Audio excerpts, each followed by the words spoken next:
अस्सलाम वालेकुम, कैसे हैं आप लोग? ठीक ठाक हैं? सबसे पहले आपका बहुत बहुत शुक्रिया जिस तरह आप इस शो को पसंद करें, अपना फीडबैक दे रहे हैं, अपने कमेंट दे रहे हैं। अपने कमेंट्स अपने फीडबैक इस तरह जारी रखिएगा। आज बात करेंगे पाकिस्तान की वर्ल्ड कप में जो शिकस्त हुई है उसके हवाले से, साथ साथ फाइनल में जो भारत को शिकस्त हुई है इसके हवाले से बात करेंगे। साथ साथ अब इन दोनों टीम्स को ऑस्ट्रेलिया का सामना करना है। एक टीम टेस्ट सीरीज़ होगी एक जगह T20 सीरीज़ होगी, तो बात करेंगे इन दोनों सीरीज़ के हवाले से भी। इस वर्ल्ड कप से पाकिस्तान इंडिया ने क्या खोया, क्या पाया, कहाँ गलती करी, फिर उसके बाद जो वर्ल्ड कप के बाद डिसीजन हुए, बाबर आजम की कप्तानी गई, पीसीबी में सईद अजमल, हफीज़, वहाब रियाज की, उमर गुल की जो एंट्री हुई है इसके हवाले से बात करेंगे। और साथ साथ जो भारत में अब सबसे बड़ा सवाल इस वक्त चल रहा है कि विराट और रोहित का फ्यूचर क्या है, इस हवाले से बात करेंगे। और इन सारे इशू पे बात करने के लिए आज मेरे साथ मौजूद हैं senior sport journalist Abdul Waheed Khan. Waheed भाई, सबसे पहले तो आपका बहुत बहुत शुक्रिया। वहीद भाई, इस टेस्ट स्क्वाड के हवाले से आप क्या कहना चाहेंगे? कैसा लगा आपको ये टेस्ट स्क्वाड जो ऑस्ट्रेलिया जा रहा है? साइम अयूब हैं, मीर हमज़ा हैं, शान मसूद कप्तान हैं इसके अंदर, और फिर हारिस रऊफ़ ने जो माजरत करी है जाने से, इमामुल हक भी इस टेस्ट स्क्वाड में। भाई मसला ये है कि पाकिस्तान क्रिकेट में जब भी कोई टीम अनाउंस होती है, स्क्वाड अनाउंस होता है, तो ऐसा हो नहीं सकता कि सारे लोग मुत्तफिक हो स्क्वाड के ऊपर। तो इस स्क्वाड में भी वही हाल है कि सवाल ये पैदा होता है भाई इमामुल हक को किस बेसिस पे सेलेक्ट किया है, क्योंकि इमामुल हक तो चली नहीं वर्ल्ड कप में, प्लस फिर जो है वो वापस आने के बाद उन्होंने कोई डोमेस्टिक नहीं खेली हुई है।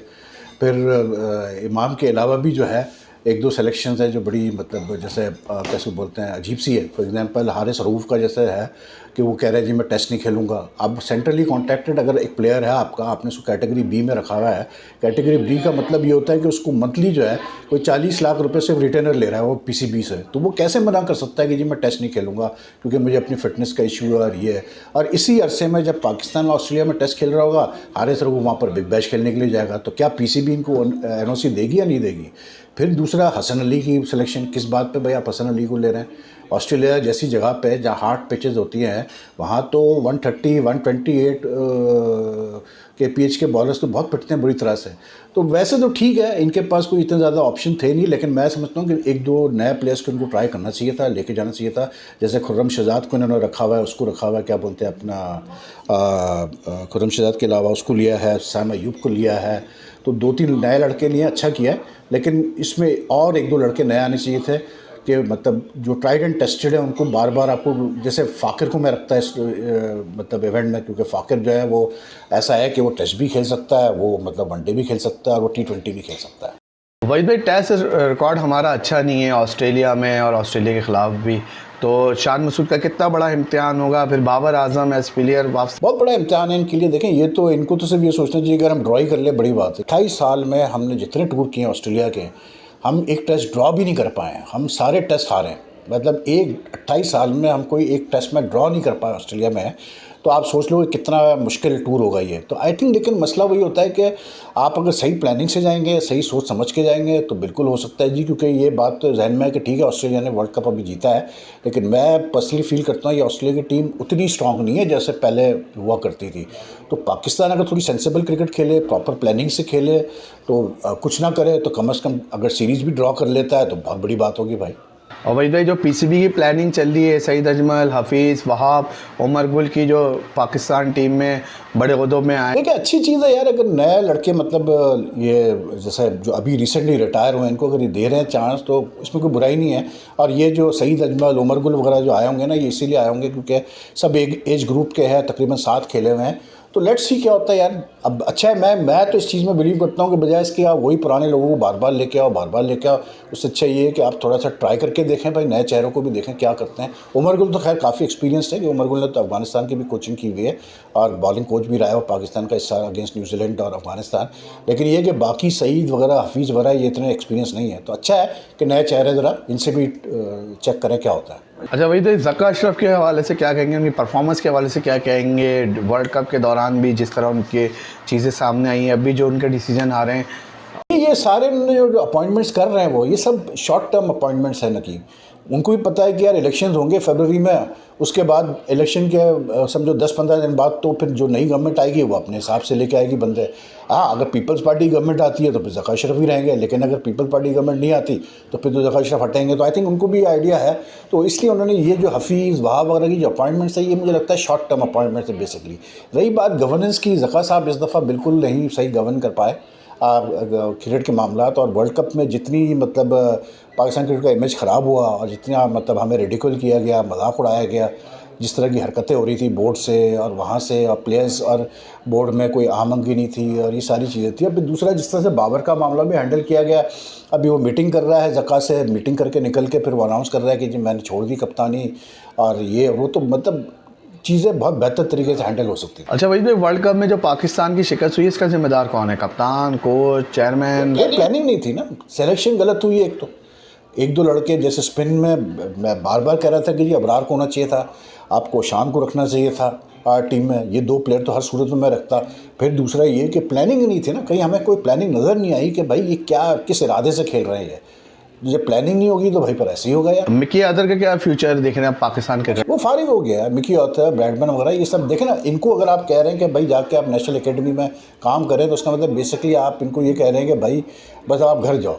ये एकेडमी में इनको इसलिए भेजा गया है क्योंकि अगर ये खुद छोड़ेंगे तो इनको फिर पीसीबी को वो जो होता है क्लॉज कि भाई अगर आपने निकाला किसी को कॉन्ट्रैक्ट खत्म होने से पहले तो उसको आपको 4-5 महीने के पैसे देने पड़ते हैं, वो इनको नहीं देने पड़ेंगे पैसे। अच्छा वही भाई, अभी आप बाबर आजम की बात कर रहे थे, तो उनका ये डिसीजन सही था जो उन्होंने स्टेप लिया है? सही किया उसने यार। देखो ना, बात ये है कि जब इतना कैसे बोलते हैं आप 4 साल से नहीं आप सक्सेसफुल हो रहे हैं उस तरह से जिस तरह होना चाहिए, तो आप देखो ना, पैट कमिंस बाबर के बाद बना था कप्तान, लेकिन ऑलरेडी वो एक वर्ल्ड कप जीत चुका है, आईसीसी वर्ल्ड टेस्ट चैंपियनशिप जीत चुका है, एशेज़ जीत चुका है घर पे, एक ड्रॉ किया उसने। तो उसका रिकॉर्ड आप उठा के देखें, बाबर का देखें, ठीक है उनका प्लेयर बहुत अच्छे हैं, लेकिन उनकी प्लानिंग बहुत अच्छी है ऑस्ट्रेलिया की। हमारे वहाँ जैसे 4 साल में हमने तैयारी की वर्ल्ड कप की, वर्ल्ड कप में कुछ नज़र ही नहीं आ रहा था कि भाई आप किस अप्रोच से खेलोगे, क्या करोगे।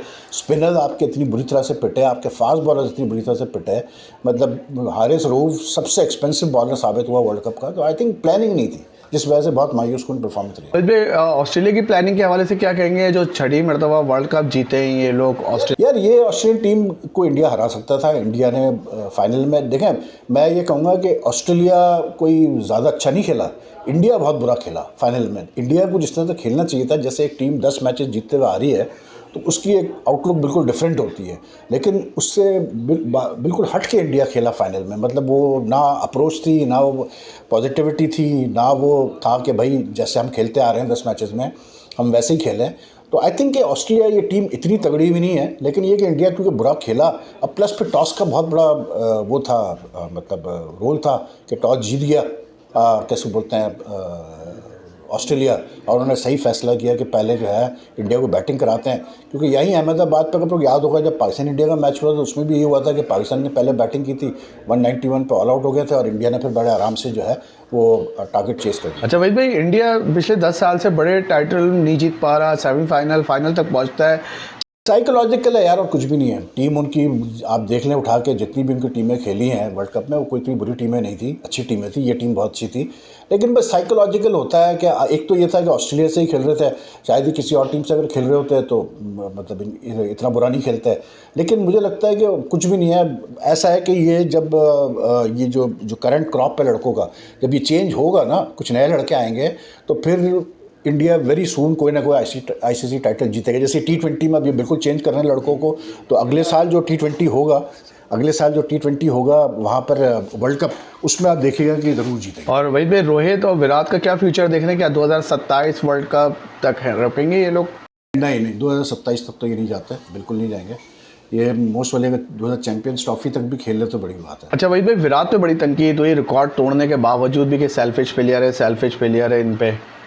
नहीं, अगर विराट सेल्फिश है तो भाई मैं कहता हूँ फिर पाकिस्तान टीम में सारे ऐसे सेल्फिश प्लेयर डाल दो भाई। अच्छा वही भाई, वर्ल्ड कप से लेके अब तक जो बयानबाजी चल रही है पाकिस्तान और भारतीय साबिक खिलाड़ियों की, इसने आपको कितना परेशान किया? परेशान तो खैर नहीं किया, बस मुझे अफसोस हो रहा था कि हमारे मुल्क का नाम कितना वो हो रहा है, ख़राब हो रहा है। बस क्या करें यार, ये फॉर्मर प्लेयर्स को भी तो कुछ ना कुछ बोलना है ना। तो मतलब वही था इस वर्ल्ड कप में कि एक दिन इंडिया की तरफ से कुछ बकवास होती थी, एक दिन हमारी तरफ से बकवास होती थी, हमारे कुछ ज़्यादा ही कर रहे थे। मतलब जिस किस्म की बातें हुई है कि बॉल दूसरी दी इंडिया को और पिच पे दवाई डाल दी और ये कर दिया और वो कर दिया, फिर एंड में क्या हुआ कि इंडिया हार गया ना, टॉस भी रोहित शर्मा हार गया। तो अगर वाकई ऐसा था कि इंडियन टीम को सपोर्ट मिल रही थी BCCI से ICC से, तो फिर वो जीतते वर्ल्ड कप, क्यों नहीं जीते फिर वो वर्ल्ड कप। वहीद भाई, वो कपिल देव के बयान पर क्या कहेंगे? कह रहे हैं कि मुझे बुलाया नहीं इन्होंने, मुझे बुलाते तो मैं जाता है 83 की टीम का जो होता है ना मसला है, ये इज़्ज़त को मिलाते हैं पैसों से, कि पैसे जितने ज़्यादा मिलेंगे ये खुश है भैया, इनको पैसे नहीं मिलेंगे तो मतलब और क्या रिस्पेक्ट दें यार, जितना रिस्पेक्ट दे सकते हैं देते हैं भाई। मतलब अब जाहिर सी बात है, हर वक्त तो कोई आगे पीछे नहीं घूमेगा आपके यार, नए बोर्ड होता है, नए लोग होते हैं, जो करंट प्लेयर्स होते हैं वो फिर चल रहे होते हैं। तो ऐसा तो नहीं होता है कि मतलब इनका जो डेफिनेशन है रिस्पेक्ट का वो बिल्कुल अलग है। वहीद भाई, पाकिस्तान का फ्यूचर क्या देख रहे हैं? यानी T20 वर्ल्ड कप में जाना है, शाहीन कप्तान है। T20 में तो हम अच्छे हैं यार, T20 में तो हमारा इशू नहीं है, हमारा इशू टेस्ट में और वनडे में है। T20 में तो अगले साल वर्ल्ड कप में फिर अच्छा ही करेंगे, लेकिन बाकी ODI और टेस्ट में प्रॉब्लम है। थैंक यू वहीद भाई, आपने वक्त दिया। जाते जाते कोई फीडबैक देना चाहेंगे यूट्यूब चैनल के हवाले से? आपके चैनल से मैं यही कहूँगा भाई कि अगर यूट्यूब पे काम करना है तो बराबर डालो वीडियोस। मतलब ये पार्ट टाइम थोड़ी चलता है यूट्यूब पे काम भैया। यूट्यूब पे अगर आपने काम करना है नकी साहब, तो आपको फिर प्रॉपर कंसिस्टेंटली करना पड़ेगा, क्योंकि आपकी एक व्यूअरशिप होती है जो कि फिर एक्सपेक्ट करती है कि आप मतलब एक फ़िक्स टाइम पे वीडियोस डालेंगे। तो अगर यूट्यूब पे आपने काम करना है तो आपका वैसे चैनल जो है वो लुक वुक बहुत अच्छा है, कंटेंट भी आपका अच्छा होता है, लेकिन आप रेगुलर ही नहीं कर रहे हैं। जी वहीद भाई, आपके वक्त का बहुत बहुत शुक्रिया। आपने मेरे पूरे कैरियर में आपने बहुत सपोर्ट किया है मुझे, अभी भी कर रहे हैं, आगे भी करेंगे इंशाल्लाह ताला। तो ज़रूर फैंस की तरफ से भी आ रहे थे ये कमेंट्स कि कोई एक टाइम बता दें जिसमें आप लाइव करा करें शो। तो प्लान कर रहे हैं, बहुत सारी चीज़ें प्लान में हैं। ज़रूर आपको वो प्लान्स भी अच्छे लगेंगे, आज का शो भी अच्छा लगेगा। और आप लोगों से बस रिक्वेस्ट है कि आज जो हमने वहीद भाई के साथ जो डिस्कशन करी है, इस पे आपकी क्या राय है? टेस्ट स्क्वाड जो पाकिस्तान का अनाउंस हुआ है, किसको होना चाहिए था? जावेद भाई ने तो ये तक कह दिया कि सरफराज को इस स्क्वाड का कप्तान होना चाहिए था। बाबर आजम की कैप्टनसी पे आपका क्या फ़ीडबैक है? साथ साथ जो कपिल देव का शिकवा है, जो नाराज़गी है, इसके हवाले से आप क्या कहेंगे? साथ साथ जो भारतीय टीम को शिकस्त हुई है और अब ये दोनों टीमें एक T20 फॉर्मेट में और एक टेस्ट फॉर्मेट में ऑस्ट्रेलिया से मुकाबला करेंगी, तो इन सीरीज़ों को आप कैसा देख रहे हैं? तो आपके फ़ीडबैक का इंतज़ार रहेगा। नेक्स्ट एपिसोड में फिर हाज़िर होंगे। और जाते जाते एक दफ़ा फिर आपका शुक्रिया, इतना फ़ीडबैक और कमेंट्स देते रहिएगा। इंशाअल्लाह ताला बहुत जल्द आपके साथ, जैसे वहीद भाई ने कहा है, तो संडे या फ्राइडे को लाइव इंशाअल्लाह ताला आप लोगों से बातचीत जारी होगी। तब तक अपना ख्याल रखिएगा। अल्लाह हाफ़िज़।